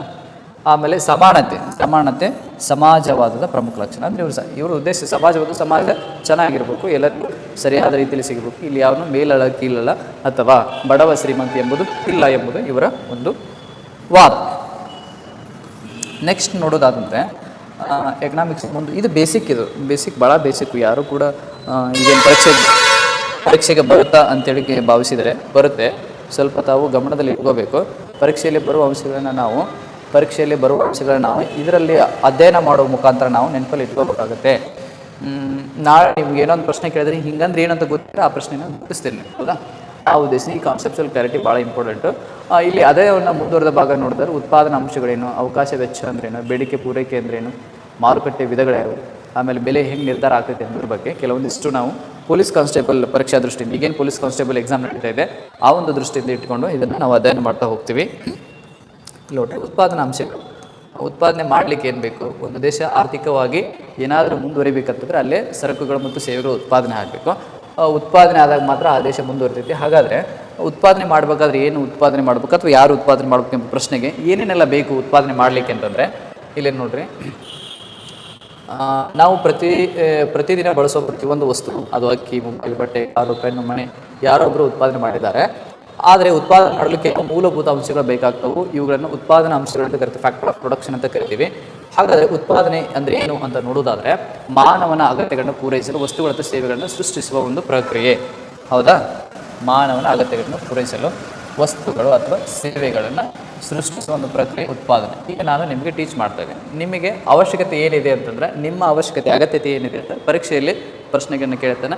ನನಗೆ ಸರಿಯಾದ ಪಾಠ ಬೋಧನೆ ಅವಶ್ಯಕತೆ ಇದೆ ಅಂತ ನಿಮ್ಮ ಭಾವನೆ, ಹೌದಾ? ನಿಮ್ಮ ಅಗತ್ಯತೆ ಇದೆ, ಅದನ್ನು ಸೃಷ್ಟಿ ಮಾಡ್ತೀನಿ. ನಾನು ಸೃಷ್ಟಿ ಮಾಡ್ತಾ ಇದ್ದೀನಿ, ಅದು ನನ್ನ ಉತ್ಪಾದನೆ. ಇನ್ನೊಬ್ರು ಯಾರೋ ಏನೋ ಒಂದು ಸೃಷ್ಟಿ ಮಾಡ್ತಾರೆ. ಈಗ ಚೆನ್ನಾಗಿರೋ ಮೊಬೈಲ್ ಉತ್ಪಾದನೆ ಆಗಿದೆ, ಅದರಲ್ಲಿ ವಿವಿಧ ಫೀಚರ್ಗಳಿರೋಂಥ ಮೊಬೈಲ್ ಬಂದರೆ, ಅಥವಾ ಏನೋ ಒಂದು ಈ ಕೂತಲ್ಲೇನ ಫಾರ್ ಎಕ್ಸಾಂಪಲ್ ನನ್ನ ಅಗತ್ಯತೆ ಏನಿದೆ ಅಂತ ಹೇಳ್ಬಿಡ್ತಾನೆ. ನಾನು ಇಲ್ಲಿ ಕೂತಿರ್ತೀನಿ, ಕೂತ ತಕ್ಷಣ ಒಂದು ನನಗೆ ವಿಮಾನ ಬೇಕು. ಪಟ್ಟಂತ ಒಂದು ಬಟನ್ ಹಾಕಕ್ಕಂತ ಬೆಂಗಳೂರು ಇಳಿಸ್ಬೇಕು, ಅಲ್ಲೋ ಬಟನ್ ಹಾಕಿ ಇನ್ನೊಂದು ಕಡೆ ಹೋಗಿ ಇಳಿಸ್ಬೇಕು, ಹೌದಾ? ಅದು ನನ್ನ ಬಯಕೆ, ಹೌದು? ಆ ರೀತಿ ಸಂಶೋಧನೆ ನಡೀತಾ ಇದೆ, ಇವತ್ತೆಲ್ಲ ನಾಳೆ ಆಗ್ಬೋದು, ಹೌದಾ? ಹಾಗೆ ಹೊಸದನ್ನು ಆವಿಷ್ಕಾರ ಮಾಡೋದು, ಉತ್ಪಾದನೆ ಮಾಡೋದು. ಹೀಗೆ ಉತ್ಪಾದನೆ ಮಾಡಬೇಕಾದ್ರೆ ಹಾಗೆ ಉತ್ಪಾದನೆ ಆಗೋದಿಲ್ಲ. ಅದಕ್ಕೆ ಕೆಲವೊಂದಿಷ್ಟು ಅಂಶಗಳು ಬೇಕು, ಹೌದಾ? ಭೂಮಿ ಬೇಕು, ಹೌದಾ? ಭೂಮಿ ಅಂದರೆ ನೆಲ ಅಷ್ಟೇ ಅಲ್ಲ, ಅಲ್ಲೇ ಭೂಮಿ ಒಳಗೆ ನೀರು ಬೇಕು, ನದಿ ಬೇಕು, ಕಾಡು ಬೇಕು, ಖನಿಜಗಳು ಬೇಕು, ಸೂರ್ಯನ ಬೆಳಕು ಬೇಕು. ಫಾರ್ ಎಕ್ಸಾಂಪಲ್ ಒಬ್ಬ ರೈತ ಏನು ಬೆಳೀಲಿಕ್ಕೆ ಜಮೀನು ಬೇಕು, ನೀರು ಬೇಕು, ಸೂರ್ಯನ ಬೆಳಕು ಬೇಕು. ಇವೆಲ್ಲವೂ ಸೇರಿ ಲ್ಯಾಂಡ್ ಆಗುತ್ತೆ. ಯಾವುದೋ ಬರಡು ಭೂಮಿಯಲ್ಲಿ ನೀವು ಇದನ್ನು ಮಾಡೋಕ್ಕಾಗತ್ತಾ? ರಾಜಸ್ಥಾನದ ಥಾರ್ ಮರುಭೂಮಿಯಲ್ಲಿ ಬೆಳೆಯೋಕ್ಕಾಗತ್ತಾ? ಅಕ್ಕಿ ಬೆಳೆಯೋಕ್ಕಾಗತ್ತಾ? ಆಗೋದಿಲ್ಲ. ಲ್ಯಾಂಡ್ ಅಂದರೆ ಇಷ್ಟೆಲ್ಲ ಬೇಕು. ಅದಕ್ಕೆ ಪ್ರತಿಫಲವಾಗಿ ಬಾಡಿಗೆ ಸಿಗುತ್ತೆ. ಲ್ಯಾಂಡಿಗೆ ಪ್ರತಿಫಲವಾಗಿ ಬಾಡಿಗೆ ಸಿಗುತ್ತೆ, ಭಾಳ ಇಂಪಾರ್ಟೆಂಟ್. ಇಲ್ಲೇ ಬಾಡಿಗೆ ಸಿಗುತ್ತೆ ಪ್ರತಿಫಲವಾಗಿ. ಹಾಗಾದರೆ ಲ್ಯಾಂಡ್ ಉದ್ನಿದ್ರೆ ಆಗುತ್ತಾ? ಇಲ್ಲ. ಅಲ್ಲೇ ದುಡಿಯುವಂಥ ಕಾರ್ಮಿಕರು ಬೇಕು. ಅಂದರೆ ಕಾರ್ಮಿಕರಂದ್ರೆ ಯಾರು? ಅದು ಇಂಪಾರ್ಟೆಂಟ್, ಹೌದಾ? ಉತ್ಪಾದಕ ದೈಹಿಕ ಅಥವಾ ಮಾನಸಿಕ ಶ್ರಮ ನೀಡುವ ವ್ಯಕ್ತಿಯನ್ನು ನಾವು ಕಾರ್ಮಿಕ ಅಂತ ಕರಿತೀವಿ. ಉದಾಹರಣೆಗೆ ರೈತ, ಪಾಠ ಮಾಡುವಂಥ ಶಿಕ್ಷಕ, ವೈದ್ಯಕೀಯ ಉಪಚರಿಸುವಂಥ ವೈದ್ಯ, ಪೊಲೀಸ್, ಇಂಜಿನಿಯರ್, ಕಾರ್ಖಾನೆಕರು, ಇವೆಲ್ಲರೂ ಒಂದಿಲ್ಲದ ಒಂದು ರೀತಿಯಲ್ಲಿ ನಾವು ಕಾರ್ಮಿಕರೇ, ಹೌದಾ? ಇದಕ್ಕೆ ಪ್ರತಿಫಲವಾಗಿ ನಮಗೇನು ಸಿಗ್ತೈತಿ? ವೇತನ ಭಾಳ ಇಂಪಾರ್ಟೆಂಟು, ನೆನಪಲ್ಲಿ ಇಟ್ಕೊಳ್ರಿ. ಬಂಡವಾಳ, ನಮಗೆ ಭೂಮಿ ಐತಿ, ಕಾರ್ಮಿಕರಿದ್ದಾರೆ, ಆದರೆ ಬಂಡವಾಳ ಬೇಕಲ್ಲ. ಭೂಮಿಯನ್ನು ಸಿಕ್ಕ ತಕ್ಷಣ ಬೀಜ ಹಾಕೋಕ್ಕಾಗತ್ತಾ? ಅದನ್ನು ಉಳುಮೆ ಮಾಡಬೇಕು, ರೆಂಟೆ ಹೊಡಿಬೇಕು, ಗಳೆ ಹೊಡಿಬೇಕು, ಏನೇನೋ ಮಾಡಬೇಕು. ಅದಕ್ಕೆಲ್ಲ ಅಮೌಂಟ್ ಬೇಕಾಗುತ್ತಾ? ಬಂಡವಾಳ ಬೇಕಾಗುತ್ತಾ? ಸಾಧನಗಳು ಬೇಕಾಗ್ತವೆ. ಉತ್ಪಾದನೆ ಮಾಡಲು ಬಳಸುವ ಮಾನವ ನಿರ್ಮಿತ ಸಾಧನಗಳನ್ನು ಬಂಡವಾಳ ಅಂತ ಕರಿತೀವಿ. ಫಾರ್ ಎಕ್ಸಾಂಪಲ್ ಯಂತ್ರಗಳಂತ ಅನ್ಕೋರಿ, ಎತ್ತುಗಳಂತ ಅನ್ಕೊಡ್ರಿ. ಟ್ರ್ಯಾಕ್ಟರು, ಕಟ್ಟಡ, ಕಂಪ್ಯೂಟರ್, ಹಣ ಉತ್ಪಾದನೆಗೆ ಬಳಸಿದಾಗ ಇವೆಲ್ಲವೂ ಬೇಕು. ನೋಡಿರಿ, ಇಲ್ಲೊಂದು ಇಂಪಾರ್ಟೆಂಟ್ ಅಂಶ ಏನಂತಂದರೆ, ಜೇಬಿನಲ್ಲಿರುವ ಹಣ ಬಂಡವಾಳವಲ್ಲ, ಅದು ಉತ್ಪಾದನೆಗೆ ಬಳಸಿದಾಗ ಮಾತ್ರ ಅದು ಬಂಡವಾಳ ಆಗುತ್ತೆ. ಭಾಳ ಇಂಪಾರ್ಟೆಂಟು. ಈ ಬಂಡವಾಳಕ್ಕೆ ಏನು ಸಿಗುತ್ತೆ ಅಂದರೆ ಬಡ್ಡಿ ಸಿಗುತ್ತೆ, ಪ್ರತಿಫಲವಾಗಿ ಬಡ್ಡಿ ಸಿಗುತ್ತೆ. ಕೊನೆಯದಾಗಿ ಉದ್ಯಮಿ, ಉತ್ಪಾದನೆ ಎಲ್ಲ ಅಂಶಗಳನ್ನು ಒಗ್ಗೂಡಿಸಿ ವ್ಯವಹಾರವನ್ನು ನಡೆಸುವವನು ಉದ್ಯಮಿ ಕೆಲಸ ಹಣ ಹೂಡುವುದು, ಕಾರ್ಮಿಕರನ್ನು ನೇಮಿಸುವುದು, ಯಂತ್ರಗಳನ್ನು ಖರೀದಿಸುವುದು, ಲಾಭ ನಷ್ಟವನ್ನು ಎದುರಿಸುವುದು. ಉತ್ಪಾದನೆಗೆ ಸಿಗುವುದು ಏನಂತಂದರೆ ಕೊನೆಗೆ ಪ್ರಾಫಿಟ್ ಸಿಗ್ತೈತಿ. ಸ್ವಲ್ಪ ನೆನಪಲ್ಲಿ ಇಟ್ಕೊಳ್ರಿ. ಭಾಳ ಇಂಪಾರ್ಟೆಂಟು. ಭೂಮಿಗೆ ಬಾಡಿಗೆ, ಕಾರ್ಮಿಕನಿಗೆ ವೇತನ, ಬಂಡವಾಳಕ್ಕೆ ಬಡ್ಡಿ, ಉದ್ಯಮಿಗೆ ಲಾಭ. ಭೂಭಾಕಾವೆ ಬಂಬಂ ಮೂಲ ಕೊಡ್ರಿ. ಭೂಮಿ, ಬಾಡಿಗೆ, ಕಾರ್ಮಿಕ, ವೇತನ, ಬಡ್ಡಿ, ಬಂಡವಾಳ, ಬಡ್ಡಿ, ಉದ್ಯಮಿ, ಲಾಭ. ಭೂಭಾಕಾವೆ ಬಂಬ ಕುಲ ಅಂತೇಳಿ ನೆನಪಲ್ಲಿ ಇಟ್ಕೊಡ್ರಿ, ಹೌದಾ? ಈ ಕೆಳಗಡೆ ಇದೇನು ಪೊಲೀಸ್ ಪ್ರಶ್ನೆಗೆ ಏನು ಕೇಳಲ್ಲ, ಜಸ್ಟ್ ಹಾಕಿದ್ದೀನಿ ನೋಡ್ರಿ. ಹಿಂಗೆ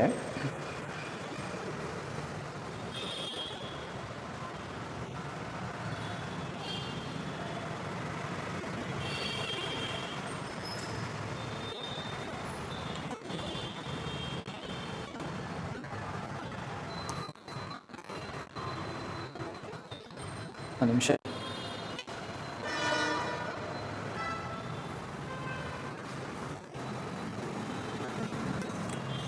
ನೆಕ್ಸ್ಟ್, ಉತ್ಪಾದನಾ ಅಂಶಗಳು ಉದ್ಯಮಿಗೆ ದೊರೆಯುವ ಪ್ರತಿಫಲ ಅಂತಂದ್ರೆ ಲಾಭ, ಗೊತ್ತಿದೆ. ಆಮೇಲೆ ಡಿಮ್ಯಾಂಡ್ ಆ್ಯಂಡ್ ಸಪ್ಲೈ, ಇದನ್ನು ಪ್ರಶ್ನೆ ಕೇಳ್ಬೋದು, ನೆನಪಲ್ಲಿ ಇಟ್ಕೊಡ್ರೆ. ಬೇಡಿಕೆ ಅಂದ್ರೇನು, ಪೂರೈಕೆ ಅಂದ್ರೆ ಏನಂತ. ಒಬ್ಬ ಗ್ರಾಹಕನ ನಿರ್ದಿಷ್ಟ ಬೆಲೆಗೆ ಖರೀದಿಸಲು ಸಿದ್ಧನಿರುವ ಮತ್ತು ಸಾಮರ್ಥ್ಯ ಹೊಂದಿರುವ ವಸ್ತುವಿನ ಪ್ರಮಾಣವೇ ಬೇಡಿಕೆ. ಪೂರೈಕೆ ಅಂದರೆ ಒಬ್ಬ ಉತ್ಪಾದಕ ನಿರ್ದಿಷ್ಟ ಬೆಲೆಗೆ ಮಾರಲು ಸಿದ್ಧನಿರುವ ವಸ್ತುವಿನ ಪ್ರಮಾಣವೇ ಪೂರೈಕೆ. ಬೇಡಿಕೆ ನಿಯಮಗಳು ಹಂಗಂದ್ರೇನು?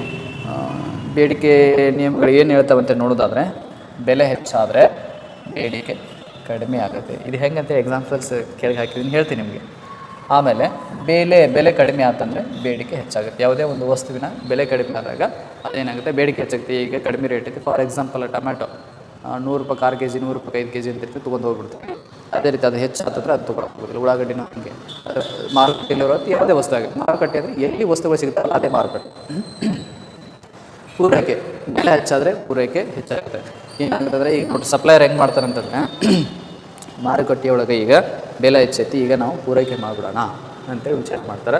ಬೆಲೆ ಕಡಿಮೆ ಆದರೆ ಪೂರೈಕೆ, ಈಗ ಬೆಲೆ ರೇಟ್ ಇಲ್ಲಿಗೆ ಈಗ ಬ್ಯಾಡ್ ಮಾರೋದು ಅಂತೇಳಿ ವಿಚಾರ ಮಾಡ್ತೀವಿ ನಾವೆಲ್ಲ. ಹಾಗೆ ಭಾಳ ಇಂಪಾರ್ಟೆಂಟು, ನೆನಪಲ್ಲಿ ಇಟ್ಕೊಳ್ರಿ, ವೆರಿ ವೆರಿ ಇಂಪಾರ್ಟೆಂಟ್ ಆಗುತ್ತೆ. ಫಾರ್ ಎಕ್ಸಾಂಪಲು ನೋಡ್ರಿ ಇಲ್ಲಿ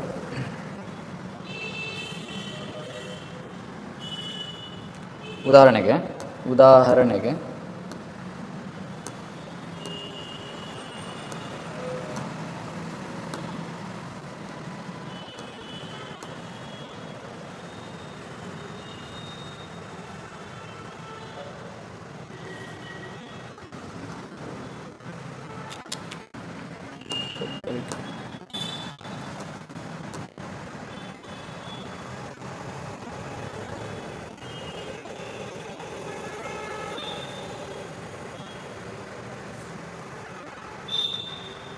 ಉದಾಹರಣೆಗೆ ಒಂದು ಮೊಬೈಲ್ ಬೆಲೆ 80,000 ರೂಪಾಯಿ ಐತಿ, ಕಡಿಮೆ ಜನ ಖರೀದಿ ಮೊಬೈಲ್ ಬೇಡೇ ನೋಡಿರಿ. ಒಂದು ಮೊಬೈಲ್ ಬೆಲೆ 80,000 ರೂಪಾಯಿ ಐತಿ, 80,000 ರೂಪಾಯಿ ಮೊಬೈಲ್ ಬೆಲೆ ಐತಿ. ಆವಾಗ ಕಡಿಮೆ ಜನ ಖರೀದಿ ಮಾಡ್ತಾರೆ, ಯಾಕಂದರೆ ಬೆಲೆ ಏರಿಕೆ ಆಗಿದೆ, ಕಡಿಮೆ ಜನ ಖರೀದಿ ಮಾಡ್ತಾರೆ. ನೆನಪಿರಲಿ, ಬೆಲೆ ಏನಾರ ಏರಿಕೆ ಆಯ್ತು ಅಂದರೆ ಕಡಿಮೆ, ಅದೇ ಬೆಲೆ ಇಳಿಕೆ ಆಯಿತು ಬೇಡಿಕೆ ಹೆಚ್ಚಾಗುತ್ತೆ. ಬೆಲೆ 50,000 ಇಳಿದ್ರೆ ಜನ ಬಿದ್ದು ಖರೀದಿ ಮಾಡ್ತಾರೆ. ಹೌದಾ, ಇದು ಭಾಳ ಇಂಪಾರ್ಟೆಂಟ್. ಆಮೇಲೆ ನೀವು ನೋಡ್ತಿರ್ತೀರಲ್ಲಿ ನಮ್ಮ ಪ್ರದೇಶದಲ್ಲಿ ಟೊಮ್ಯಾಟೊ ಒಂದು ವೇಳೆ ಚೆನ್ನಾಗಿ ಬೆಳೆದಿತ್ತು ಟೊಮೆಟೊ ಅಂದರೆ ಮಳೆ ಹೆಚ್ಚಾಗಿ ಉತ್ತಮ ಮಳೆ ಬಂದಿದೆ ಅಂತಂದರೆ ಮಾರುಕಟ್ಟೆಗೆ ಹೆಚ್ಚು ಟೊಮೆಟೊ ಬರ್ತದೆ. ಹೌದಾ, ಸಿಕ್ಕಾಪಟ್ಟೆ ಪೂರೈಕೆ ಆಗ್ತೈತಿ, ಆದರೆ ಸಿಕ್ಕಾಪಟ್ಟೆ ಪೂರೈಕೆಯಾಗಿ ಬೆಲೆ ಇಳಿಕೆ ಆಗ್ತದೆ. ಹೌದಾ, ಇವುಗಳ ಬಗ್ಗೆ ಸ್ವಲ್ಪ ನೀವು ಗಮನದಲ್ಲಿ ಇಟ್ಕೊಂಡ್ರೆ. ಆಮೇಲೆ ಪರೀಕ್ಷಾ ದೃಷ್ಟಿಯಿಂದ ಈ ರೂಲ್ಸ್ ಭಾಳ ಇಂಪಾರ್ಟೆಂಟ್. ರೂಲ್ಸ್ ನೆನಪಿರಲಿ ಅಂತೇಳಿ ಅದನ್ನ ಹೇಳಿದ್ದು. ಡಿಮ್ಯಾಂಡ್ ಹೆಚ್ಚಿಗಾದರೆ ಪ್ರೈಸ್ ಕೂಡ ಹೆಚ್ಚಿಗಾಗುತ್ತೆ. ಡಿಮ್ಯಾಂಡ್ ಹೆಚ್ಚಿಗಾತಂದರೆ ನೋಡಿರಿ, ನನಗೆ ಬೆಲೆ ಹೆಚ್ಚಿಗೆ ಬಂತಂದರೆ, ಫಾರ್ ಎಕ್ಸಾಂಪಲ್ ನಾನೊಬ್ಬ ಟೀಚರು ಒಂದು ತಾಸಿಗೆ 2,000 ರೂಪಾಯಿ ತೊಗೋತೀನಿ ಅಂತ ನನ್ನ ಬಗ್ಗೆ ಡಿಮ್ಯಾಂಡ್ ಹೆಚ್ಚಿಗಾತಂದ್ರೆ ನಾನು ಮತ್ತೆ ನನ್ನ ಬೆಲೆನೇ ಹೆಚ್ಚಿಗೆ ಮಾಡ್ಕೋಬೇಕು. ಹೌದಾ, ಹಾಗೆ ಡಿಮ್ಯಾಂಡ್ ಬೆಳೆ ಇಳಿತು ಅಂತಂದರೆ ಪ್ರೈಸನ್ನು ಕೂಡ ಆಟೋಮೆಟಿಕ್ ಇಳಿತೈತಿ. ಸಪ್ಲೈ ಜಾಸ್ತಿ ಆತಂದರೆ ಸಿಕ್ಕಾಪಟ್ಟೆ ಮಾರ್ಕೆಟಿಗೆ ಸಿಕ್ಕಾಪಟ್ಟೆ ಭಾಳಷ್ಟು ಮೊಬೈಲ್ ಒಂದು ಖರೀದಿ ಮಾಡೋರಿಲ್ಲ ಅಂದರೆ ಆಟೋಮೆಟಿಕ್ಲಿ ಪ್ರೈಸ್ ಇಳಿತೈತಿ. ಸಪ್ಲೈ ಇಳಿತಂದರೆ ಇಲ್ಲವೇ ಇಲ್ಲ, 1-2 ಖರೀದಿ ಮಾಡೋರು ಭಾಳ ಇದ್ದಾರೆ, 1-2 ಸಿಗ್ತಾ ಇದ್ದಾವೆ ಅಂತಂದರೆ ಆಟೋಮೆಟಿಕ್ಲಿ ಪ್ರೈಸ್ ಆಫ್ ಆಗುತ್ತೆ. ನೆನಪಲ್ಲಿ ಇಟ್ಕೊಂಡ್ರೆ. ಆಮೇಲೆ ಮಾರುಕಟ್ಟೆ ವಿಧಗಳು, ಮಾರ್ಕೆಟ್ ಭಾಳ ಇಂಪಾರ್ಟೆಂಟ್. ಪೂರೈಕೆ ಮಾಡ್ತೀವಿ, ಉತ್ಪಾದನೆ ಮಾಡ್ತೀವಿ, ಪೂರೈಕೆ ಮಾಡ್ತೀವಿ, ಬಂದು ಮಾರುಕಟ್ಟೆ ಹೆಂಗೆ ಮಾರುಕಟ್ಟೆ ಐತಿ, ಎಂಥ ಮಾರುಕಟ್ಟೆ ಐತಿ ಅನ್ನೋದು ಕೂಡ ಭಾಳ ಇಂಪಾರ್ಟೆಂಟು. ಖರೀದಿಗಾರರು, ಮಾರಾಟಗಾರರು ವಸ್ತುಗಳು ಮತ್ತು ಸೇವೆಗಳನ್ನು ವಿನಿಮಯ ಮಾಡುವ ಒಂದು ಸ್ಥಳ ಅಥವಾ ವ್ಯವಸ್ಥೆಯನ್ನು ಮಾರುಕಟ್ಟೆ ಅಂತ ಕರಿತೀವಿ. ಇಲ್ಲಿ ಮಾರುಕಟ್ಟೆಯಲ್ಲಿ ಪರೀಕ್ಷಾ ದೃಷ್ಟಿಯಿಂದ ಕೆಲವಷ್ಟು ಮಾರುಕಟ್ಟೆ ವಿಧಗಳನ್ನು ಇಲ್ಲಿ ತಗೊಂಡು ಬಂದಿದ್ದೀನಿ. ಬಹುಜನ ಮಾರುಕಟ್ಟೆ ಅಂದರೆ ಪರಿಪೂರ್ಣ ಮಾರುಕಟ್ಟೆ, ಪರ್ಫೆಕ್ಟ್ ಕಾಂಪಿಟೇಷನ್ ಇರುವಂಥ ಮಾರುಕಟ್ಟೆ. ಏನಪ್ಪ ಅಂದರೆ ಏನಿದೆ ಲಕ್ಷಣ ಹಿಂಗಂದ್ರೆ ಏನಂತ, ಇಲ್ಲೇ ಅನೇಕ ಮಾರಾಟಗಾರರಿರ್ತಾರೆ, ಅನೇಕ ಖರೀದಿಗಾರರಿರ್ತಾರೆ, ಒಂದೇ ರೀತಿಯ ವಸ್ತುಗಳಿರ್ತಾವೆ, ಯಾರಿಗೂ ಬೆಲೆ ನಿಯಂತ್ರಣ ಇಲ್ಲ. ಉದಾಹರಣೆಗೆ ತರಕಾರಿ ಮಾರುಕಟ್ಟೆ ನೋಡಿರಿ, ತರಕಾರಿ ಸಿಕ್ಕಾಪಟ್ಟೆ ತರಕಾರಿ, ಬದ್ನಿಕಾಯಿ ಇವ್ನ ಕಡೆಗೆ ಇರ್ತೈತಿ, ಇನ್ನೊಬ್ಬ ಕಡೆಗೆ ಇರ್ತೈತಿ, ಚೌಳಿಕಾಯಿ ಇವ್ನ ಕಡೆಗೆ ಇರ್ತೈತಿ, ಇನ್ನೊಬ್ಬ ಕಡೆಗೆ ಇರ್ತೈತಿ. ಆಮೇಲೆ ಧಾನ್ಯದ ಮಾರುಕಟ್ಟೆ, ಇವೆಲ್ಲವೂ ಕೂಡ ಬಹುಜನ ಮಾರುಕಟ್ಟೆಗೆ ಉದಾಹರಣೆ. ಏಕಸ್ವಾಮ್ಯ ಮಾರುಕಟ್ಟೆ ಅಂದರೆ ಏನಂತ ನೋಡೋದಾದರೆ, ಏಕಸ್ವಾಮ್ಯ ಮಾರುಕಟ್ಟೆ ಅಂತ ನೋಡೋದಾದರೆ ಲಕ್ಷಣಗಳನ್ನ ಏನು ಹೇಳ್ತಾವೆ ಅಂದರೆ, ಒಬ್ಬನೇ ಮಾರಾಟಗಾರ, ಪರ್ಯಾಯ ವ್ಯವಸ್ಥೆ ಇಲ್ಲ, ಅವು ಏನು ಮಾಡ್ಬೇಕು ಅದನ್ನ ಹೊಂದು ಹೋಗಬೇಕು, ಮೊನೊಪೊಲಿ ಬಗ್ಗೆ. ಇದು ಡೇಂಜರಸ್. ಇದು ಕೆಲವೇ ಪ್ರದೇಶಗಳಲ್ಲಿ ಇದು ಇರ್ತೈತೆ. ಆಮೇಲೆ ಕೆಲವು ಜನ ಅಲ್ಪಸ್ವಾಮ್ಯ, ಅಲಿಗೋಪೋಲಿ ಅಂತ ಕರಿತೀವಿ, ಅಲ್ಪಸ್ವಾಮ್ಯ ಕೆಲವು ಜನ ಇರ್ತಾರೆ. ಅದು ಕೂಡ ಇಂಪಾರ್ಟೆಂಟ್. ಏನಂದರೆ ಒಳ್ಳೆಯ ವ್ಯವಸ್ಥೆ, ಕಾಂಪಿಟೇಷನ್ ಜಾಸ್ತಿ ಇರಬೇಕು, ಅಂದರೆ ಉತ್ತಮವಾದ ವಸ್ತುಗಳು ನಮಗೆ ದೊರೀತಾವೆ. ಫಾರ್ ಎಕ್ಸಾಂಪಲ್ ನಮ್ಮದು ನೋಡ್ರಲ್ಲಿ, ಫಾರ್ ಎಕ್ಸಾಂಪಲ್ ಸಿಮೆಂಟು, ಟೆಲಿಕಾಮ್ ಕ್ಷೇತ್ರಗಳು, ಇವೆಲ್ಲ ಕೆಲವು ಜನ, ಅವನೇ ಅಂಬಾನಿ, ಅವನೇ ಏರ್ಟೆಲು, ಅವನೇ BSNL, ಅವನೇ ಇನ್ನೊಬ್ಬ ಅವನ ಅಂತ ಹಿಂಗೆ ಅನ್ಕೊಂತೀವಿ. ಸಿಮೆಂಟನ್ನು ಕೂಡ ಅದೇ ECC ಸಿಮೆಂಟು 1-2-3 ಅದಾವೆ, ಅವಷ್ಟೇ ಇರ್ತಾವೆ, ಅದು ಬಿಟ್ಟರೆ ಮತ್ತೆ ಯಾರು ಇರೋದಿಲ್ಲ. ಹಾಗೆ ನಾವು ನೆಕ್ಸ್ಟ್ ನೋಡೋದಾದರೆ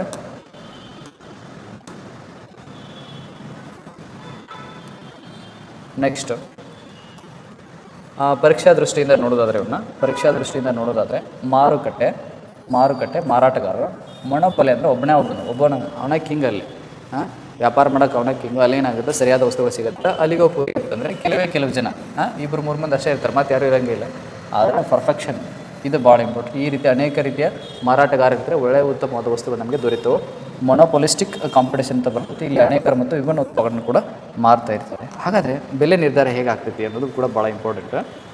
ಬೆಲೆ ಹೇಗೆ ನಿರ್ಧಾರವಾಗುತ್ತೆ ಅನ್ನೋದು ಸಾಮಾನ್ಯವಾಗಿ ಬೇಡಿಕೆ ಮತ್ತು ಪೂರೈಕೆ ಸೇರಿ ಬೆಲೆಯನ್ನು ನಿರ್ಧರಿಸ್ತವೆ. ಬೇಡಿಕೆ ಹೆಚ್ಚಾದಾಗ ಇಲ್ಲಿ ನೋಡ್ರಿ ಹೆಂಗಾಗತ್ತಂದರೆ, ಹಬ್ಬದ ಸಮಯದಲ್ಲಿ ಸಿಹಿ ತಿಂಡಿಗಳಿಗೆ ಹೆಚ್ಚು ಬೆಲೆ ಬರುತ್ತೆ. ಹೌದಾ, ಹಬ್ಬದಾಗ ಯಾಕಂದರೆ ಹೆಚ್ಚಿಗೆ ಖರೀದಿ ಮಾಡ್ತೀವಿ, ಹೆಚ್ಚಿಗೆ ಬೆಲೆ ಹೆಚ್ಚಾಗುತ್ತೆ.